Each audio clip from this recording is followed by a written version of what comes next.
आप सभी का स्वागत है मेरे चैनल भक्ति मान में। आज मैं आपको बताऊंगी यहाँ पर सत्यनारायण भगवान जी का व्रत की संपूर्ण पूजा विधि महत्व कथा। तो वीडियो को पूरा जरूर कीजिएगा, चैनल को सब्सक्राइब कीजिएगा। चलिए आगे आपको लेकर चलती हूँ तीसरे अध्याय की ओर, जहाँ पर सूत जी ये बोलते दिखाई देते हैं, हे श्रेष्ठ मुनियों, अब आगे की कथा कहता हूँ, सुनो। पहले समय में उल्कामुख नाम का एक बुद्धिमान राजा रहता था। वह सत्यवक्ता और जितेंद्र था। प्रतिदिन देव स्थानों पर जाता था तथा गरीबों को धन देकर उनके कष्ट दूर करता था।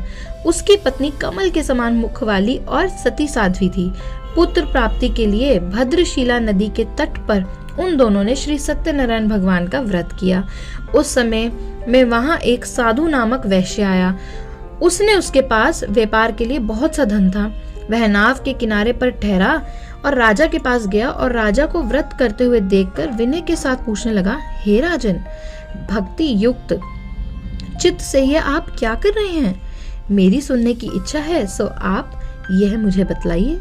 राजा बोला, हे वैश्य, अपने बांधवों के साथ पुत्रादि की प्राप्ति के लिए यह महाशक्तिवान सत्यनारायण भगवान का व्रत व पूजन कर रहा हूँ। राजा का वचन सुनकर साधु आदर से बोला, हे राजन, मुझे इसका सब विधान कहो। मैं भी अपने कथा अनुसार इस व्रत को करूंगा। मेरे भी संतान नहीं है। मुझे विश्वास है कि इस व्रत को करने से निश्चय ही होगी। राजा ने सब विधान सुनकर व्यापार से निवृत्त वह आनंद के साथ अपने घर को चला गया। साधु ने अपनी स्त्री को संतान देने वाले इस व्रत को सुनाया और प्रण किया कि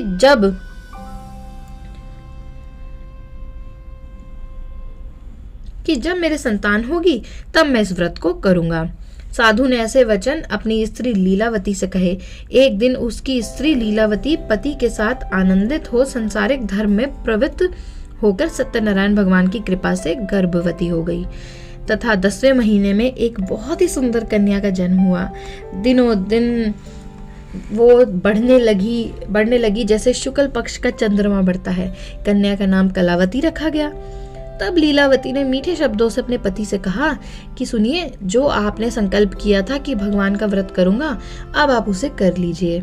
साधु बोला, हे प्रिय, इसके विवाह पर मैं करूंगा। इस प्रकार अपनी पत्नी को आश्वासन देकर वह नगर को चला गया। कलावती, जो उसकी पुत्री थी,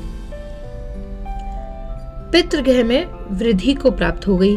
साधु ने जब नगर में सखियों के साथ अपनी पुत्री को देखा तो तुरंत दूत बुलाकर कहा कि पुत्री के वास्ते कोई सुयोग्य वर देखकर लाओ। साधु की आज्ञा पाकर दूत कंचन नगर में पहुंचा। वहां पर बड़ी खोज देखभाल कर लड़की के लिए सुयोग्य वणिक पुत्र को ले आया। उस सुयोग्य लड़के को देखकर साधु ने अपने बंधु बांधवों सहित प्रसन्नचित्त हो अपनी पुत्री का विवाह उसके साथ कर दिया, किंतु दुर्भाग्य से विवाह के समय भी उस व्रत को करना भूल गया। तब श्री सत्यनारायण भगवान क्रोधित हुए और साधु को श्राप दिया कि तुम्हें दारुण दुख प्राप्त होगा। अपने कार्यों में कुशल साधु वैश्य अपने जमाता सहित समुद्र के समीप स्थित रत्ननगर को गया और वहां दोनों ससुर जमाई चंद्रकेतु राजा के उस नगर में व्यापार करने लगे।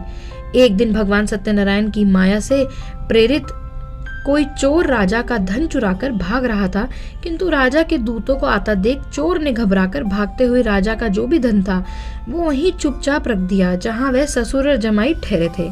जब दूतों ने उस साधु वैश्य के पास राजा का धन रखा हुआ देखा तो वह दोनों को बांधकर ले गए, यानी कि वो जमाई ससुर फंस गए और राजा के समीप जाकर बोले, हे राजन, ये दो चोर हम पकड़ लाए हैं, देखकर आज्ञा दीजिए। तब राजा ने आज्ञा से उनको कठोर कारावास में डाल दिया और उनका सब धन धान छीन लिया। सत्यनारायण भगवान के श्राप से करुण साधु वैश्य की पत्नी व पुत्री घर पर बहुत दुखी हुई। उनके घर पर जो धन रखा था चोर चुरा कर ले गए। शारीरिक व मानसिक पीड़ा तथा भूख प्यास से अति दुखित हो अंत की चिंता में कलावती एक ब्राह्मण के घर गई। वहां उसने सत्यनारायण भगवान का व्रत होते देखा। फिर कथा सुनी तथा प्रसाद ग्रहण किया। रात को घर आई। माता ने कलावती से कहा, हे पुत्री, अब तक तुम कहाँ रही और तेरे मन में क्या है? कलावती बोली, हे माता, मैंने एक ब्राह्मण के घर श्री सत्यनारायण भगवान का व्रत होते देखा। कन्या के वचन सुनकर लीलावती भगवान की पूजा की तैयारी करने लगी। लीलावती ने परिवार बांधवों सहित श्री सत्यनारायण भगवान का पूजन किया। वर मांगा कि मेरे पति और दामाद को शीघ्र ही घर आए, क्योंकि उनकी पत्नी को याद आ गया था कि विवाह के समय पर भी व्रत नहीं किया था, तो उसने खुद सब कुछ आयोजन करके व्रत को अंजाम दिया। साथ ही प्रार्थना की कि हम सबका अपराध क्षमा करें। सत्यनारायण भगवान इस व्रत से संतुष्ट हो गए और राजा चंद्रकेतु को स्वप्न में दर्शन देकर कहा, हे राजन, जिन दोनों वैश्यों को तुमने बंदी बना रखा है वे निर्दोष हैं।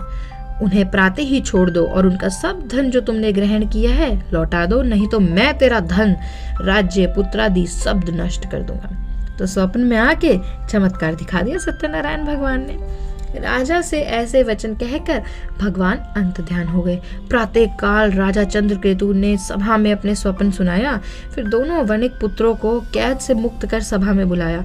दोनों ने आते ही राजा को नमस्कार किया। राजा मीठे वचनों से बोला, हे महानुभावों, तुम्हें भावीवश ऐसा कठिन दुख प्राप्त हुआ है, अब तुम्हें कोई भय नहीं है। ऐसा कहकर राजा ने उनको नए नए वस्त्र भूषण पहनाए तथा उनका जितना धन धान लिया था उससे दुगना चौगना धन देकर आदर सहित विदा किया। दोनों वैश्य अपने घर को चल दिए। तो देखा, सत्यनारायण भगवान के व्रत की महिमा अपरंपार है, चमत्कार है। और इसी के साथ मैं संपन्न करती हूँ तीसरा अध्याय। अगली वीडियो में मैं शुरू करूंगी चौथा अध्याय। आप सभी का वीडियो देखने के लिए बहुत बहुत शुक्रिया। आप मेरे चैनल को सब्सक्राइब करें और वीडियो को शेयर भी करें। तो चलते हैं चौथे अध्याय की तरफ।